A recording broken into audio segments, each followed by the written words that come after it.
à tous, bienvenue sur le comptoir de la psychologie.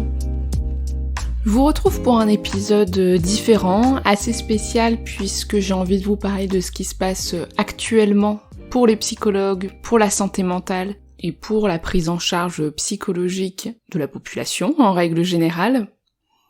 Les assises de la santé mentale et de la psychiatrie ont eu lieu mardi. Donc ce mardi, c'est-à-dire le 28 septembre. Et j'ai vraiment envie de prendre la parole à ce sujet. C'est un épisode important puisqu'on ne va pas parler de clinique, de théorie, de concept. On va vraiment parler de ce qui se passe sur le terrain, de ce qui se passe du côté des psys. Parce qu'aujourd'hui, nous sommes inquiets. Les psychologues. Je parle pour moi, mais pour aussi énormément de collègues psys. Parce que nous discutons depuis plusieurs mois en ayant cette véritable préoccupation, c'est-à-dire, est-ce que nous allons pouvoir continuer à exercer notre métier ? Est-ce que les patients pourront continuer à être pris en charge ? Et plus globalement, est-ce que quelqu'un va se soucier de la santé mentale ? J'ai écouté un épisode sur France Culture où c'était sous forme de question, c'est-à-dire, est-ce que la santé mentale est-elle prise au sérieux ? Il me semble que c'était ça, je vous mettrai le lien dans les notes du podcast. Et ce qui est clair, c'est que pour le moment, non, la santé mentale n'est pas reconnue, ses besoins et les dispositifs qui sont mis en place sont malmenés. Alors là, dernièrement, c'est vrai qu'il y a cette crise sanitaire. On a pu voir que beaucoup de personnes ont monté une marche dans leur équilibre, justement de leur santé psychique, qu'on soit du côté des professionnels, du côté des proches, du côté individuel, c'est-à-dire que les personnes qui globalement déjà allaient pas très bien ont été encore plus en difficulté. Celles qui étaient dans un entre-deux ont pu vraiment passer une marche justement et aller plus mal. Et puis les personnes qui allaient relativement bien, qui avaient un bon équilibre, ont senti ce petit vacillement. Ont pu sentir ce déséquilibre. Du coup, il y a eu énormément de demandes, des besoins de reconnaissance de la nécessité de la santé mentale qui a été très importante. Donc vous allez me dire, tant mieux, en même temps, c'est le moment. Mais c'est vrai que dans ces périodes-là, quand personne ne comprend rien ce qui se passe, notamment avec toutes les mesures qu'il y a eu dernièrement, le virus en tant que tel, c'est un peu le symptôme de au feu les pompiers. Donc tout le monde va mal, et vite, les psys, c'est à vous, entrez en scène, on vous refile la patate chaude, faites quelque chose. Donc on mise un petit peu tout en balançant un mouchoir dans le chaos. Donc notre président, Emmanuel Macron, a annoncé des nouveautés, particulièrement étonnantes concernant la santé mentale, suite du coup aux assises qui ont eu lieu ce mardi. Ça a été une annonce assez choc. À l'heure où je vous parle, il n'y a encore pas beaucoup d'éléments très informatifs, donc peut-être que d'ici quelques temps, mon discours aura pu évoluer. J'avais envie de vous parler sur le vif, donc là j'espère d'ailleurs que vous m'entendez bien, parce que je suis même pas dans mon bureau, je suis assise par terre avec mon micro. Donc c'est vraiment on n'est pas le mardi. Au moment où j'enregistre cet épisode, on est jeudi matin. Donc je vous avoue que là, vraiment, faut que je speed pour le monter et vous le publier ce jour-ci, donc normalement vendredi. Donc, d'une certaine manière, on peut se dire que c'était bien que ces assises de la santé mentale et de la psychiatrie aient lieu. On va se focaliser dessus. Mais comment ça s'est passé ? Qui était présent ? Eh bien, figurez-vous qu'aucun psy, aucun professionnel de la santé mentale n'a été sollicité pour participer à la création du dispositif qui était discuté. C'est-à-dire que les concernés étaient absents des réunions. Donc moi j'ai envie de dire que oui pour des discussions, des débats, des échanges, pour faire exister la santé mentale, mais pas n'importe comment. Il faut inviter aussi les acteurs directs à participer à ces discussions. Et on se rend compte qu'encore une fois, il y a vraiment un manque d'écoute des personnes concernées, et donc un manque d'initiatives mis en place qui ont du sens par rapport aux besoins, aux nécessités. Alors ce qui a été dit, et ce qui a beaucoup fait parler, c'est d'abord que il y aurait un remboursement des consultations psychologiques avec les psychologues, et 800 postes seraient créés dans les CMP, les centres médicaux psychologiques, qui clairement aujourd'hui ont des mois, voire dans certaines régions des années d'attente pour pouvoir rencontrer un professionnel. Donc vous allez vous dire, bonne nouvelle, non ? Eh bien malheureusement non, et je vais vous expliquer pourquoi dans le détail. Pourquoi les psychologues ne veulent pas être remboursés ? C'est une vraie question et vous allez vous dire, mais oui, mais qu'est-ce qui fait qu'un psychologue ne veut pas être remboursé ? En fait, pour la plupart des psychologues, ils souhaitent qu'un remboursement puisse être mis en place. Un accès aux soins psychiques plus simplifié, mais pas n'importe comment. Et ça, c'est une vraie question. Parce que là, ce qui se passe, c'est vraiment un pas en arrière pour la profession de psychologue et pour les patients. Pourquoi ? Parce qu'il est annoncé que le remboursement des psychologues serait pour des séances à 30 €. 40 € pour la première. Comme si, justement, d'une séance à l'autre, on ne donnait pas autant de nous. Donc financièrement, pour les psychologues, déjà, ce n'est plus possible. Parce qu'une séance chez le psy, c'est entre 50 et 70 €, et peut-être que vous pensez que ça va directement dans le portefeuille du psy. Mais malheureusement, c'est absolument pas le cas. Parce qu'il y a entre 50 à 60% de charges. Ça veut dire qu'en fait, quand vous nous payez, par exemple lors d'une séance, quand un psy est payé 50 €, il y a une partie qui va dans les charges sociales, suivant le statut, entre 22%, 34% qui va donc à l'URSSAF. Il y a le loyer, il y a les assurances, il y a les factures EDF, Internet, mais il y a aussi Doctolib, par exemple, pour ceux qui l'utilisent. Il y a par exemple aussi la CIPAV, la caisse de retraite. Puis à côté, je ne compte même pas le prix que ça coûte dans ce métier, la formation. C'est-à-dire que déjà, d'une part, on doit en permanence se former, que ce soit au niveau déjà d'une supervision, donc qui peut avoir lieu toutes les semaines ou tous les 15 jours, donc c'est-à-dire aller voir un professionnel donc du même corps de métier, donc un autre psychologue, souvent des fois qui a un petit peu plus d'expérience, avec qui on va pouvoir échanger sur la clinique et permettre d'avancer sur plusieurs situations, et ça la plupart des psys vont dans ce sens, et ça coûte plusieurs centaines d'euros par mois. Puis aussi, il y a toute la formation au niveau des séminaires, des colloques, des DU et les autres formations indispensables pour continuer à enrichir notre travail, parce que justement, c'est un métier qui demande tout le temps à se réactualiser. Pour autant, Emmanuel Macron annonce que les psys gagnent, pour certains, très bien leur vie. Et ce dispositif serait justement pour les psychologues qui gagnent moins leur vie. Il dit pour les psychologues qui n'arrivent pas à vivre de leur métier. Donc déjà, ça voudrait dire qu'on valorise l'idée que les psys plus jeunes, moins expérimentés, peuvent travailler pour moins cher. Je trouve que c'est extrêmement problématique, surtout qu'on sait déjà que beaucoup de psys relativement jeunes s'installent en libéral parce qu'ils ne trouvent pas un travail en tant que salariés, alors qu'il faut savoir que c'est pas évident du tout de commencer directement, exclusivement en libéral, de se retrouver seul face à une patientèle. Donc Emmanuel Macron continue en disant qu'il y a des psychologues qui gagnent très bien leur vie, et ceux-là, s'ils veulent, ils peuvent pratiquer hors de ces parcours de soins, avec des tarifs plus élevés. Et là aussi, je trouve ça problématique parce que, alors bon, déjà d'une part, c'est assez rare quand même, les psychologues qui gagnent très bien leur vie. Perso, je connais aucun psy qui roule en Porsche. Je sais que c'est pas l'exemple du goal de vie, mais en tout cas, je connais pas de psychologue qui vraiment roule sur l'or. Peut-être que Emmanuel Macron connaît 2-3 psys du côté de l'Élysée qui s'en sortent relativement bien, mais perso, moi j'en côtoie pas.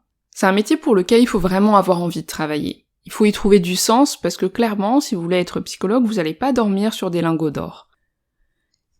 Et c'est aussi problématique de penser que certains psys gagnent bien leur vie, imaginons si c'est vraiment le cas, et qu'il y en a qui font partie de cette fourchette-là, et que ça serait problématique, justement, qu'il faudrait faire en sorte que les choses soient différentes. Puisque si les psys gagneraient bien leur vie, je trouve que ça serait vraiment légitime et pas du tout démérité.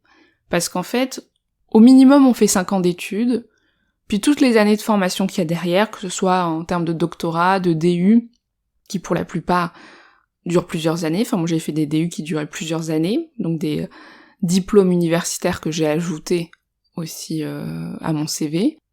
Donc si un salaire décent pouvait en ressortir, ça serait plutôt chouette. Il y a même une communauté, un collectif de psychologues, Manifeste Psy, c'est des cliniciens ou des psychothérapeutes, qui ont justement créé une page Instagram et qui sont assez actifs depuis qu'il y a ces discussions sur cette réforme.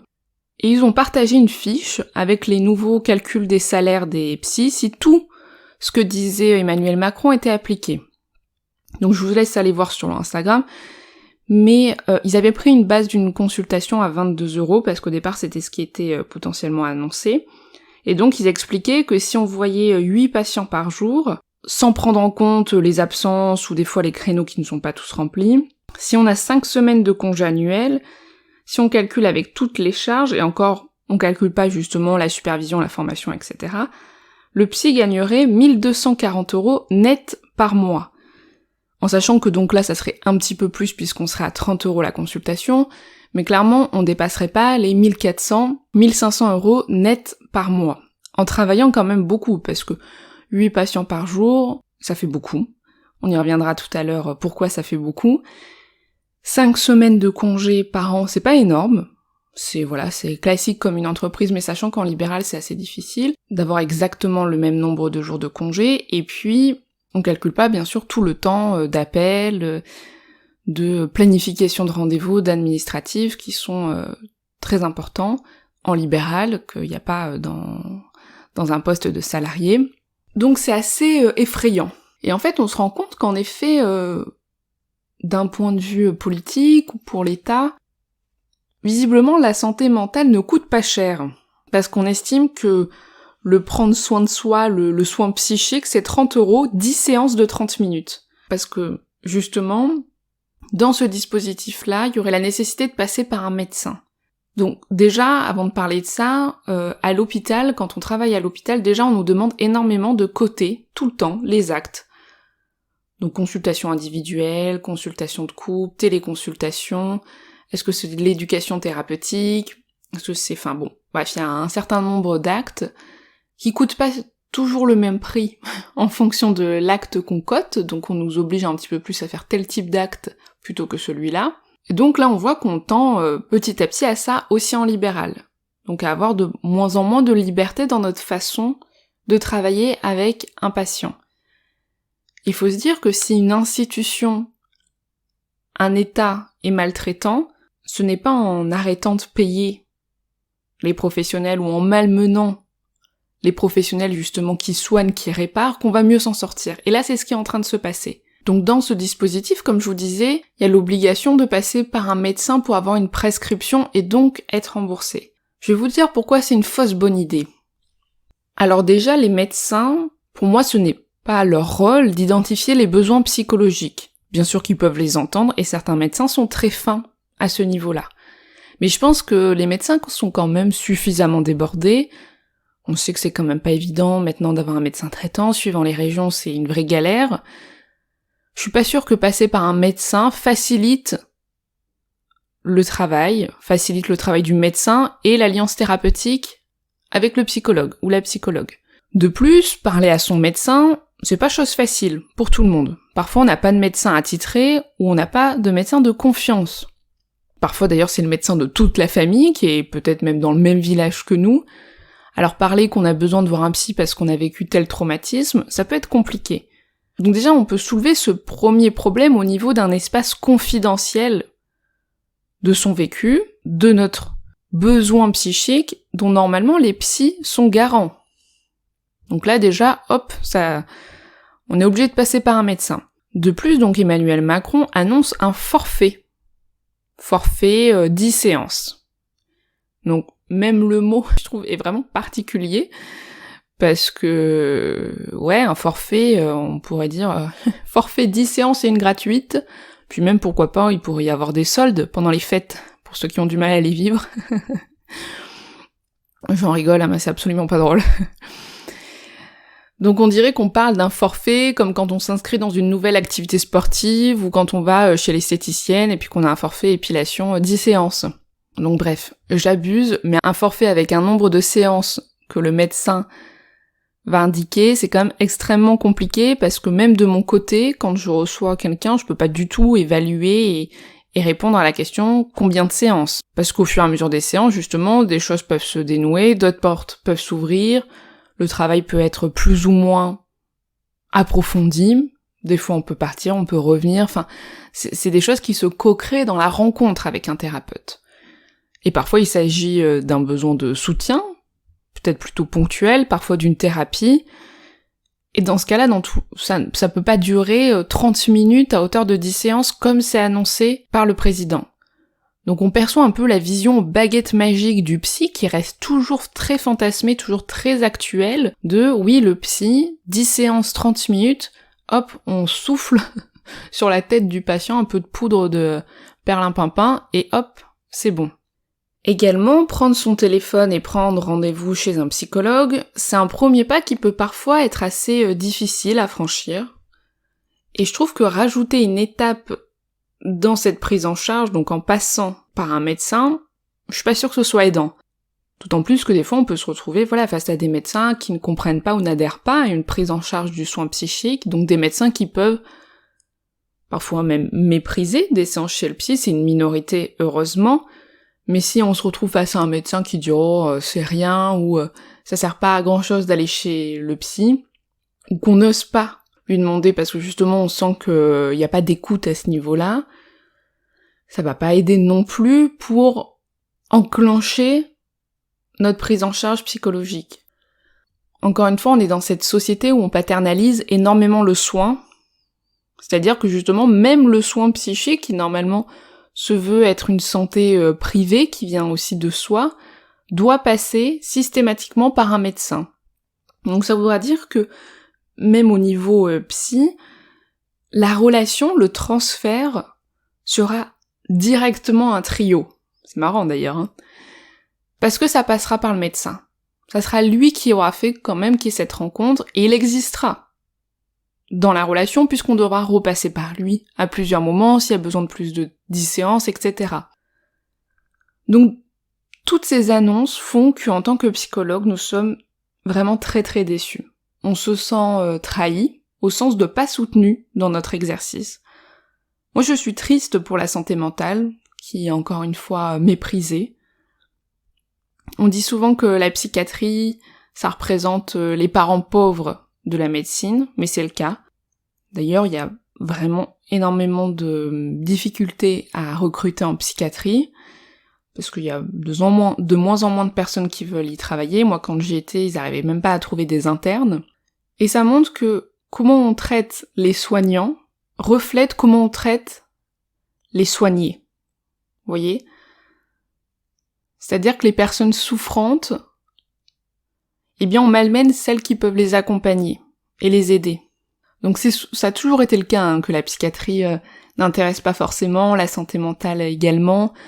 On en a pas mal peur, on veut assez exclure l'autre.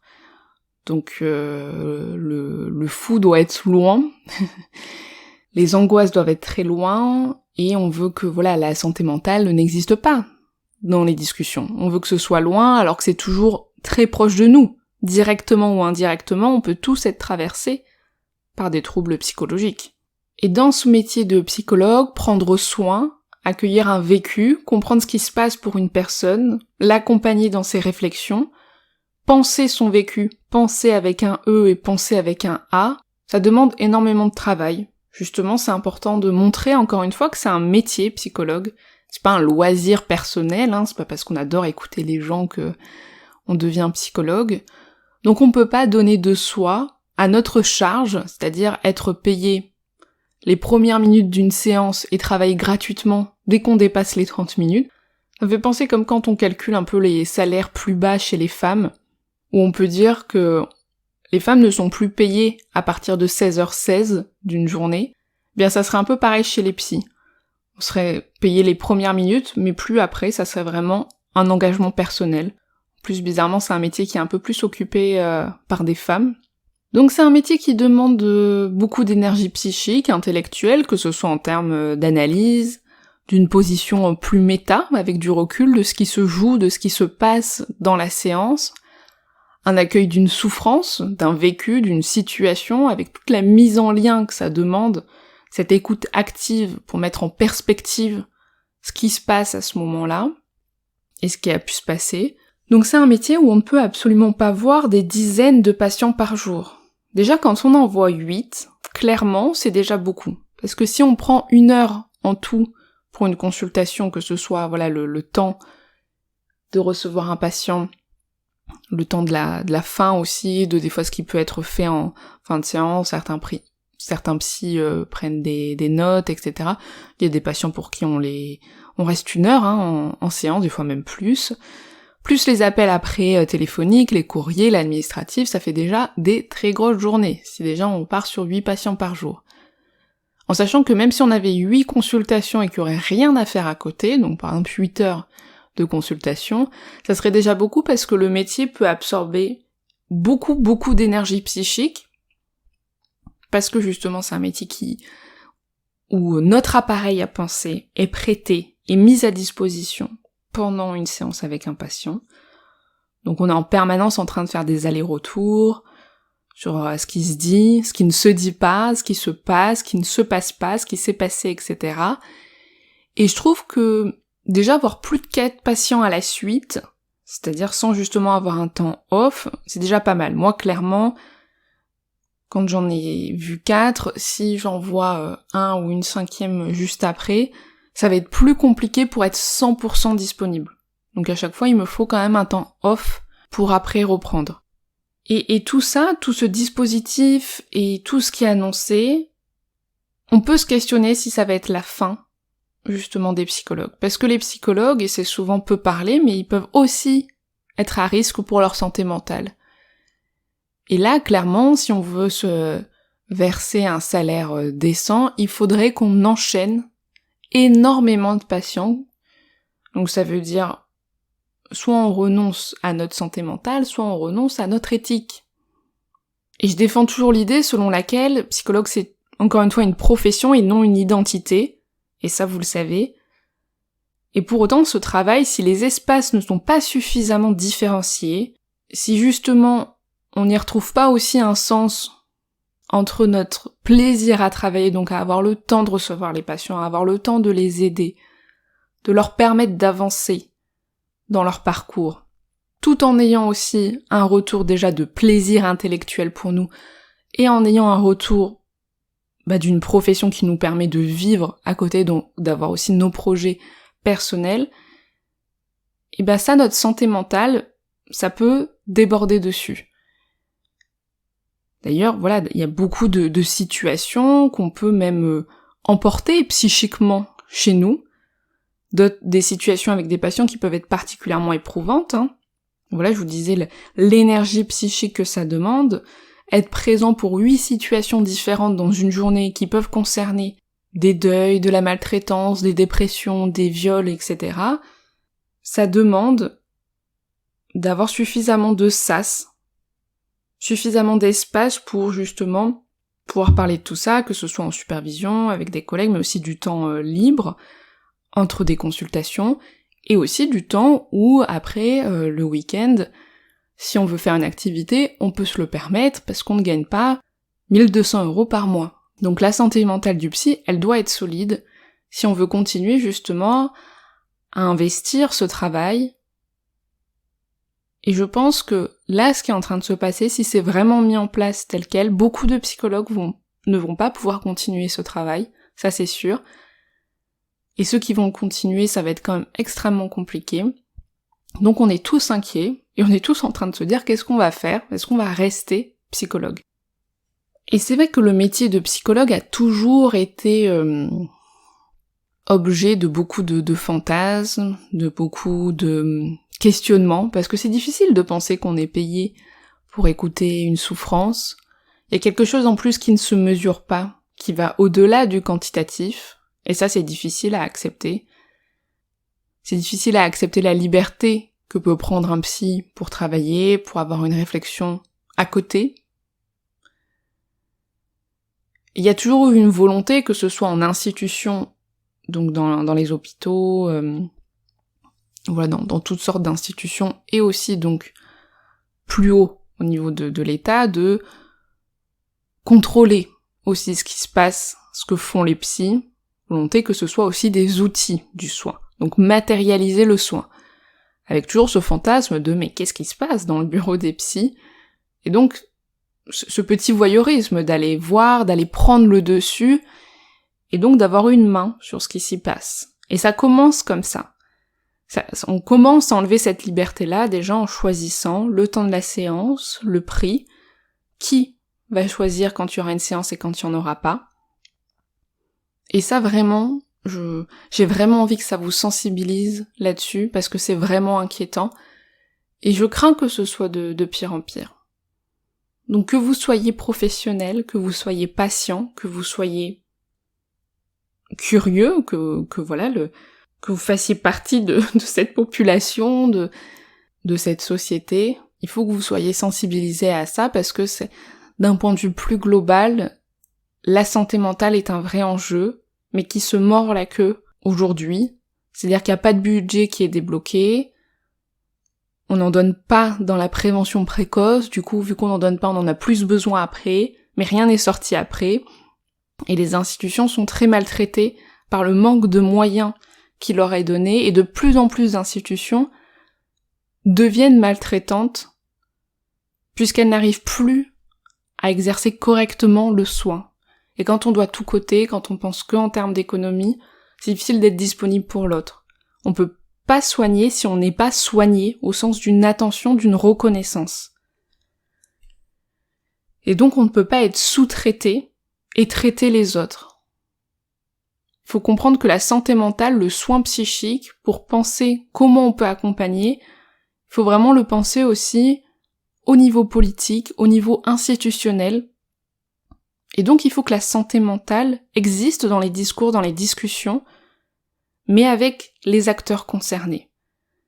Voilà, j'espère vraiment que cet épisode va vous sensibiliser, et essayez de le partager au maximum pour que ça puisse être entendu, parce que dans le discours courant, on nous fait passer que c'est une bonne nouvelle, et c'est important que le maximum de personnes soient au courant que cette réforme n'est pas tenable et que c'est un vrai risque pour nous tous. Il faut que les choses soient faites différemment, repensées, pour que justement le soin psychique puisse exister, mais réellement, dans le soin, justement. Je vous souhaite une belle journée, une bonne soirée, et puis je vous dis à bientôt. Salut!